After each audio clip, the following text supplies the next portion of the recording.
Welcome to Marvel Maniac and MCU After Show. This is your host, Eric Cicada, aka Mr. Honest, back with you for another trailer review. Yes, today we are going to watch the Fantastic Four First Steps trailer. I'm going to break down a lot of that, and then we're going to just talk about the movie for a bit. This movie is very important, I believe, to the future of the MCU. I think we need a focal point. The Mutant Saga and X-Men, they're around the movie corner. They're still a long ways away officially from that saga, but we need more of a centerpiece to bring this home. So I have a lot riding on this movie. I believe in it from the trailer that we're about to watch, which I have watched already. I could basically put together it's going to be a solid movie unless they crafted a trailer that doesn't show that. Something that gives it away. They're not giving away too much. Actually, maybe if they didn't tell us about Galactus, it would have been better. But that is their only threat as of that we know of the movie. But I actually also think they're not going to tell us this. This is not going to be anything but a surprise. I do think Robert Downey Jr.'s version of Doctor Doom, or Victor Von Doom, I believe he will premiere in this movie. It only makes sense. I think we're going to understand why he looks like Tony Stark. I actually think there's going to be a lot of reasoning to it. And everyone's just like, the fans don't think so. And then the creators, they have like a lockdown on what that really means and what that's going to be like and who is he playing and where is he from. And they might still be figuring it out, but I think they're starting to shoot soon for Doomsday. So I really think it's important to make him a part of this movie in a small or big way. And I believe, personally, he wouldn't even start off as Doctor Doom. I think maybe in the movie he'd become Doctor Doom or right before it. But I think that, like in the comics, from what I've heard, Reed Richards and Victor Von Doom, they were in the same college together. Reed Richards, a little bit smarter than him. Doctor Doom, a insane dictator type character. His home is Latveria, made up complete kingdom for him to rule. He pretty much wants to rule the whole world at one point. We're going to learn a lot about him, and this movie is probably the most anticipated and the most important of Marvel releases this year. I did just break down Your Friendly Neighborhood Spider-Man over the last few weeks. If you're just starting to watch it, if you haven't watched it, I definitely would recommend. And if you're just starting to or just want to after show for them, I recorded about 4 episodes covering the entire show. I put them out the same way that they were released. So those are recent, and I really like that show. So Marvel Animation has a good future, in my opinion. Keep it in its own corner of the MCU while also referencing the MCU. And this movie, The Fantastic Four, it hits like a Captain America, Iron Man, Thor type. I'm fully convinced this is going to be a box office hit. And I just can't imagine this going the wrong way. You can usually get a feel for what the movie's going to be basically like from the trailers. And if they're giving you everything in the trailer, it's most likely not very good. I don't know, or they don't think it's good, which makes it bad. Because if they don't think it's good, who's going to think it's good? That's kind of where all the Captain America situation is falling on me this week. I actually loved it. But I respect anyone who didn't. I just think we should be a little more open-minded to things. The Infinity Saga was far from perfect. It had movies that people ragged on, hated, said it was an end to the MCU. And the MCU went on just fine and culminated all of it, even the bad stuff. They go back in time to Thor Dark World, maybe at the time the least favorite MCU movie. And what did they do? They made it richer. They made it a lively experience. It helped Thor grow as a character. So I'm all for that. I think I like the fact they didn't show Big Thor in the poster for that movie. Like, I like those kind of secrets, So I'm hoping the secret, and I'm hoping they're smart enough to do it. Instead of we have Robert Downey Jr. for 5 seconds in our movie, we have to put him in the trailer. No. Don't. Please don't. It would be so much better if you didn't do that. And if he just pops up in there, that's what makes for the freaking excitement, crowd cheering moments of Marvel. And they've been starting to put it away in their trailers. And they've been starting to lose hype because they took that dun, dun, dun, dun, dun, like the opening sequence of all the Avengers, the artwork that needs to be there. that adds to the magic. You know, I don't know if anyone knows what I'm talking about when it says the magic. Just like you sit down in your home when you're getting into that theater for an MCU viewing. Okay, it's been 5 minutes already. I was gonna make this a 15-minute episode, but I want to break down this trailer with you. I think it has a lot to show and a lot to theorize about. We open up to a soundtrack of okay. A lot of this movie, the soundtrack is sick because at the end of this trailer, it goes Fantastic Four, like a huge choir singing it. That is an epic score that gives me the chills. That is a Marvel score. I love it. So Invisible Woman and Stretchy Man, aka Mr. Fantastic, Reed Richards, are giving an apartment tour. They're either doing it for television just to showcase their home, or they have, I don't know why, but this is just what's going on right now. They have dinner on every Sunday at 7 on the dot, no matter what. Please let me know if I'm wrong. I do believe that Ryan Airy said something really significant is going to happen around the time of dinner on the dot, no matter what, where they are. The first theory that came to mind of a lot of, I was reading a lot of theories, is that they are putting themselves on the map for people to know where they are because somebody or something is after them. This falls into what I heard on Screen Crush. If it was from New Rockstars, I'm so sorry. I like New Rockstars a lot too. I never asked them to be on my podcast, and I don't know if they'd say yes, but I definitely have a bias with Ryan Airy, and whether or not we do New Rockstars and get them on our show, it'll always be remembered that Screen Crush gave us our first awesome interview with Ryan, and what a great guy. And yeah, a lot of my theory, a lot of what I say is kind of like bouncing off of what he's saying and what they're saying at Screen Crush or, New Rockstars. New Rockstars does a lot of videos just like Screen Crush. So if I usually have a choice of which to watch the reaction to. I could watch both, but usually one is good enough for me for a while. So I usually do go with Screen Crush. I got to see Doug. I got to see, Ryan and Colton, just the team. It's a video store situation. I actually don't know if Ryan Airy is standing in front of a green screen or if he has like an actual wall like a video store. Go listen to Screen Crush. They have been a significant inspiration through all of these episodes of my podcast. And I just respect the heck out of them. Thank you for putting your ideas and creativity out into the world. It makes a difference for us. For me, it kind of makes the movie even better, getting to see what you think. However, now when I'm seeing the movies, I'm trying not to watch the Screen Crush or any reviews, and I want to give my fresh take without hearing something and regurgitating it back to you in a different way. Already, the difference between my show and other shows is we are off topic today. Usually in these movie trailer episodes, if you're new, we go a little off topic. We spin off a little bit into the MCU discussion, but we're still breaking down this trailer. All we have right now is they're in this very 60s. It looks like they're definitely from the 60s or early 70s, and it's like very... The way I put it, it reminds me a little bit of like the Jetsons, like the way their world looks. That may be why the Jetsons came out probably around when they are living in this universe or timeline or whatever it is. Theorized by many, Invisible Woman as a CGI out baby bump, and there's going to be a baby involved in all this. I think that's one of the bigger surprises they're going for. I don't read the comics, but in the comics they have kids and they are insanely powerful. Sue Storm and Mr. Fantastic, Reed Richards. And I actually know their names because I did see the original, not the original, but the Fantastic Four 2000s movies. There was two of them. One was about Doctor Doom, one was about the Silver Surfer, and I didn't know who Galactus was at the time, so like the giant smoke-eating monster was still kind of cool to me, I guess.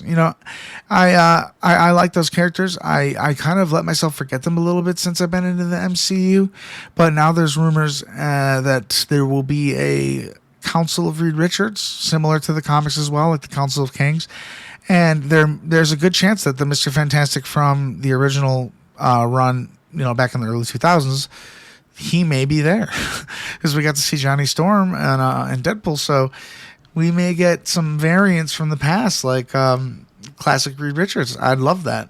I think Pedro Pascal's perfect for this part. I know he's everywhere right now. And I think it's the closest thing to being a safe bet, while at the same time putting an actor who really could probably bring his own to the role, someone who has a lot of recent experience carrying shows and movies on his back. Pedro Pascal. Seen him in Game of Thrones for the first time, getting his face caved in.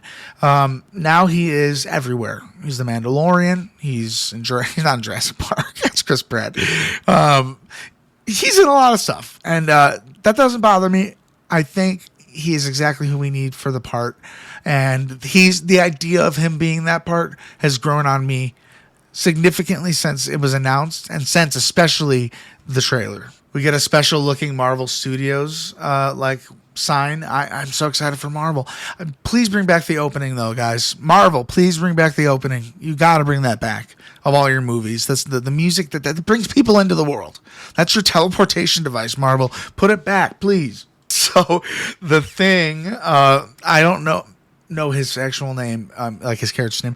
He's working with a robot, and his name is Herbie. The Thing asks him how's the sauce coming, so it cooks dinners for them. They're in the 60s, and they got a robot cooking dinners from them. Reed Richards is the smartest man in the world in this universe as well.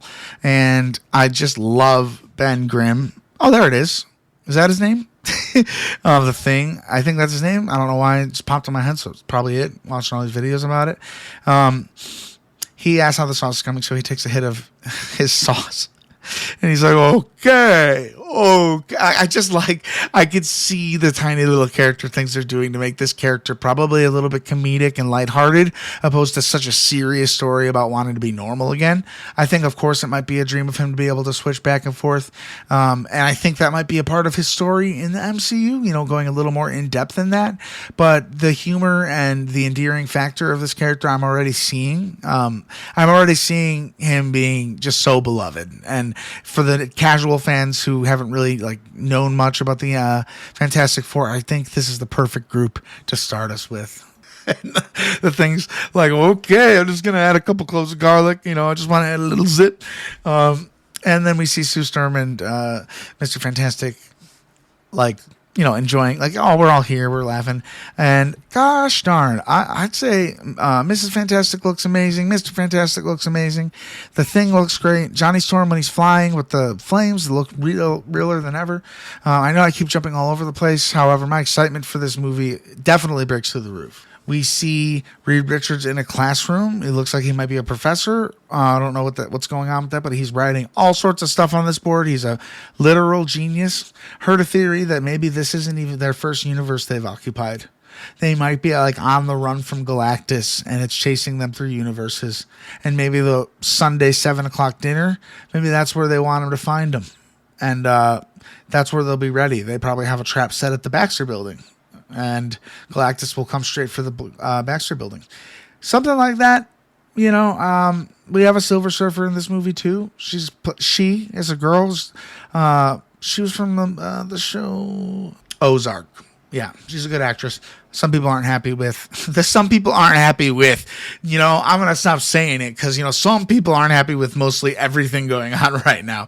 You're completely entitled not to like something, but then sometimes that kind of puts you, I just see it happen. You don't like something, but then it puts you in this category of person who kind of hate watches instead of trying to appreciate, because that Captain America movie I watched was damn good. And, there's a lot of people who disagree with me. It wasn't perfect, but it was freaking fun. It was up there with all the Captain Americas. Maybe Civil War was a bit different because it was a Avengers movie kind of. But I'd say this movie is fantastic. And if that's good, I feel like they're getting on track. Thunderbolt should be great. And this movie, Fantastic Four, honestly should change the world because I want it to. Because if this movie's good, they have such a good story to revolve around for Dr. Doom, and it's from comic origins. Please bring Robert Downey Jr. into this movie or make him a factor. Let us meet him outside of a post-credit scene. I'm talking 10 minutes plus screen time of the two guys, Reed and Victor, working together and creating something. I want to see that relationship before he turns evil, full evil. And is his name going to be Tony Stark before he does that? We see them in spacesuits, and we have Reed Richards talking to his wife when we went up the first time as in outer space. You couldn't turn invisible. And we see him trying to hold her face as she's turning in and out of invisible. He says Ben wasn't a rock. And we see them on the TV right before they're about to go up in space. He calls him the best pilot in the world right here. Best looking, he means, he says. And then it cuts to the thing, the guy he turns into, watching that interview on a TV, and he's got a jacket, trench coat jacket, and a hat on. How adorable is that? / so sad. Oh, man, I'm already feeling for the Thing. I love the Thing. I think he might be my new favorite. Johnny never caught fire, he goes on. We get to see Johnny Storm. It's not Johnny Storm. Is it their brother and sister? I don't know. He gets to see him flying. We see him take off from the balcony towards some proper evil, I think. That's what I love about this trailer. This is what Marvel trailers need to be. Just little hints, little drops. Let us fill in the rest when we come see the movie. Let that movie experience be like a freaking getaway, you know? The movie needs to be a getaway, and like when you know Red Hulk's at the end of it, that's the thing that you don't even realize you're mad about, is that you knew this was coming and there's not much of a surprise left. I still think Captain America was good because its advertising wasn't its fault. Marvel needs to realize, and I don't know if they do, that the trailers really make a difference. And if you're going to put most of the movie in the trailer, the fans might not be happy because they like surprises. They like being wowed. They like Captain America getting a hold of Mjolnir. Again, Avengers Endgame. Every fan also wants to live and compare every movie to Infinity War and Endgame, which are my two favorite movies. Infinity War is my favorite movie of all time. However, these people feel like they haven't been here since, 2008 when Iron Man premiered. The slow burn of meeting new characters and getting to know them and just building up to the first Avengers. It was small, but it was also very big. So they've been growing and growing and growing. So we have some growing pains going on right now in the MCU. And even with the fan base, we're all trying to connect. We all want Marvel to be, in quotes, back. I just want to say my personal opinion. Marvel didn't go anywhere. They tried something out and it didn't work with the first phase 4 of the multiverse saga. This phase, a little bit cleaner. The shows are fun. The direction is clear. And the movies, they look fantastic. This trailer looks fantastic. Back to the trailer, they're still having that conversation, and she replies that Ben was always a rock, and Johnny is Johnny, and it shows him with his space helmets, laying in a chair, just goofing around. Johnny Storm, very he lives very free. He's a very fiery man in terms of also living life. Like the power matches the guy. He's speeding, he's dating ladies, he's that kind of guy. Invisible Woman says, "And I am right here." And it shows her what looks like in a fight scene in the movie, kissing Reed Richards. This movie has a lot of heart. Yeah, she's in her outfit. She's fighting someone on the street. There's a little bit of rubble in the background. They don't want us to know what's happening, even though I kind of silently put it together a little bit. But it takes like a little bit more complex thinking to do that than just blabbering what you think's going to happen, assuming the movie's going to be bad, and then shit talking it for 5 months, ruining everyone else's experience. She says, "Whatever life throws at us," and we see Johnny Storm all the way up in outer space, and he loses his power and he's falling down. Reminds me of when Iron Man hit that icy area in the first Iron Man movie. We'll face it together, she says. And they're on their balcony, and there is like a meteor shower flying towards them, it looks like. And it's just probably Galactus. I don't know. That's what I love, man. Like, how many threats will they save the world from? Will this world end? Let's get through the rest of this trailer, because it is good. It's got me ranting in every direction. I didn't notice this before because it was a quick shot. We get 2 kids wearing the Thing masks. So they are like well-known, popular superheroes, probably from the start of this movie, which I love. They're taking a Spider-Man Homecoming approach, which works. They're cutting out the origin story from the very beginning and kind of splicing it in through dialogue and maybe a flashback or two, it seems. Ooh, 2 quick action shots that are just telling me the CGI is already freaking amazing. We got Johnny, and we're following him through buildings and in and out of this and that. It reminds me a little bit of like Iron Man flying for the first time. I'm comparing this a lot to Iron Man, and it's not on purpose. I'm not trying to do anything. Like, I'm not trying to connect anything, but now I'm going to, because there's got to be a reason I keep connecting this. And I think I think I understand what it is. I think that this feels like a new start. something new, something exciting, thrilling, that we can all get on board for, lighthearted, and fun. We see Ben Grimm running through the streets as the thing. Dude, all we want is a team move. We love the team up movies. And thank God the Fantastic Four is a built-in team up. And they're a family. And they're called the First Family for a reason, because it was one of the first things they put out there in the comics. Very exciting. And they already are doing something called the Future Foundation, which I don't know much about, but all I know is Spider-Man in the video games, like most video games, he has a Future Foundation suit and a Bagman suit. So I really want to see Spider-Man interact with the Fantastic Four as well. I think that'd be so sick. We see a bearded man. I don't know who he is. And then we see the city of New York, and it has a big shadow over it. And then we see the back of Galactus's head looking at the Statue of Liberty. He seems big, but he doesn't seem that big. Something I recently learned when I looked him up is that he can change sizes. So I always thought he was just permanently the biggest, most giant celestial-looking thing ever. He can bring himself to smaller and bigger height. It's crazy. So he's insanely powerful. I don't know if they're going to fight him or run away from him into the 616 universe. And then we get As a Family from Sue Storm. And somewhere in there, nobody got to say, and I got my stretchy man powers, Mr. Fantastic. So I said that for him.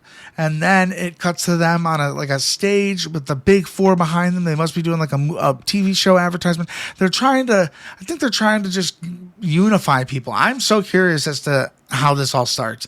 But my favorite moment is the last moment where they're standing on that podium and the soundtrack that has been giving us that feeling of, oh, Marvel, you're hitting all the right spots. That soundtrack culminates to them standing together on this platform, and it's like, Fantastic Four. And it's like, oh, that's powerful.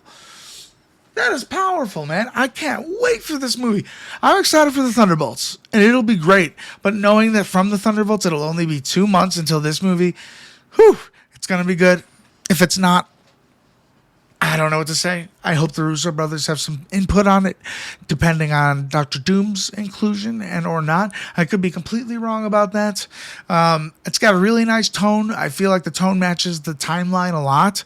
I like the whole cast: Pedro Pascal, Vanessa Kirby, who's Sue, Eben Moss, Bacharach Ben, and Joseph Quinn as Johnny Storm. Settings and Easter eggs. But, I don't see many Easter eggs. I do believe this is a variant timeline. There's no way in living hell this happened in the 60s in the MCU without us hearing about it once. I think the chances of that are like 0% that it's in 616. It's definitely a multiverse movie, and it's in another universe. Victor Von Doom has to come from somewhere. I do believe he has to show up before at least once to help set him up, and I don't see any reason why they didn't fit him in this movie. They have so much in the trailer, but they didn't spoil that appearance, but it might just because he's not actually in the movie. I'm sorry, I keep just saying Fantastic Four, and it's the Fantastic Four First Steps. Welcome to the family, July 25th. Presented in Fantastivision. Ooh. Reed Richards is like such a scientist in this that like he created television or something like that. He's changing the world wherever timeline he's at. I wonder why they haven't shown up on our, in quote, sacred timeline. Maybe they're a group that Kang wanted to prune and never let come to light, because it turns out if they do what they're, if they go on the journey that they're trying to, whatever it is, may in fact stop Kangs from becoming Kangs. And from what I've heard, we will get a wrap-up on the Kang storyline. Dang right. So I could still say stuff like, yeah, the Kangs and this and that, because that's what was happening. All we need is to see Dr. Doom decimate them and destroy them, and we will see the true power of that villain up against what we thought was going to be our next threat, Avengers. I think that's the best way to go from here to keep it for rewatches. It'll be a cohesive figure. There'll be a lot of shows looking back, but I don't know. I think people like the content. It's just it's a matter of fact if it's good or not. Most of the time, it's great. Most of the time. I'm going to go out and say the plot is this team, they come from another universe. They figured out interdimensional travel somehow. They landed in this place maybe 10 years ago. That's an idea. Who's the big bad Doom or Galactus?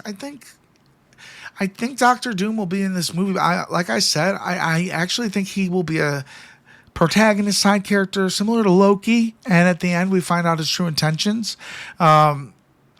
And I think that's what they should do, even in a post-credit scene, if that's what it is. Reveal him at least at the post-credit scene or within the movie. I think it'd be really smart and a waste of opportunity to not build a rapport between Richards and Von Doom early on, because they're in the comics like the greatest adversaries, and I think that can easily be carried over into Secret Wars and Doomsday. Especially if the Fantastic Four is going to be in it, because it's their villain, usually in the comics. It'll have that kind of like the original Thor weight going into the first Avengers. I'm just most excited about sitting in the theater and being taken away for 3 hours and setting up the greatest Avengers movies yet to date, Doomsday and Secret Wars. I just want to know if they go into explaining the powers. That's a great call. But I hope they don't open the movie with it. I hope it's kind of like presented as in the trailer, in a sense where they'll do a flashback or something. But that doesn't really bother me. Honestly, the question I have is, do you care, sir? And is this movie going to be good? Okay, so that's all I really have to say so far. I got a lot of positive things, obviously. I'm not too big of a critic yet. How I'm a blind optimist. I'm a dreamer. I think this movie's going to be great. I think by the time this movie rolls its credits, we're going to be back in the MCU. No one disagreeing with us. So thank you. Thank you for being here. Thank you for listening. We have been covering Spider-Man. Your Friendly Neighborhood Spider-Man just finished, so go check out that after show. I talked about the Falcon turning into Captain America, aka Captain America Brave New World. I watched that and I did my review of it. That's up. We got lots of great episodes. We dig into a lot of shows in this podcast, so if this is your first time, take a look through our catalog. It's definitely changed, like all great things. This is a great thing, but I wasn't, the best at this for the amount of episodes we've been doing it. That's what growth is called, and that's why this movie is called First Steps. We know that it's setting up a bigger storyline for these characters. First Steps will be a nostalgic look back at the franchise, maybe in a couple of years. Anyways, there's a lot of promise here and a lot of excitement, and I think the fans are on board with me on that one. I think we're gonna love it. Next week, or in the following weeks, I don't know if it'll be next week, we're going to start getting ready for Daredevil, which is very close. My idea is to do a 1 or 2 part episode covering Daredevil 1, 2, Defenders, and Daredevil 3. You let me know. What do you think? MarvelManiacPod@gmail.com. We have a tip jar in our About section. Feel free to send anything. It's never appreciated. Wait, no, it's always appreciated. Never expected. I'm happy you're here. So grateful to have you here. And yeah, so we're going to be getting into some Daredevil stuff. I might do like a Spider-Man movie review to finish off the Infinity Saga coverage. However, I'm pretty much playing it by ear because there's a lot going on right now. And I want to give you the best episodes possible. So be ready for Daredevil. I'm going to do so far right now, I'm going to think it's 1 episode, but it's possibly going to be a 2 episode coverage before the new season. I'm so excited for Born Again. I hope you are too. If not, Thunderbolts is right around the corner. We don't want time to go too fast. We want to live our lives. But just know you'll blink and it'll be here. Thunderbolts. My name is Eric, aka Mr. Honest, your host. This has been Marvel Maniac and MCU After Show. I can't wait to see you next upcoming Wednesday with a mystery episode. And until then, Avengers, disassemble.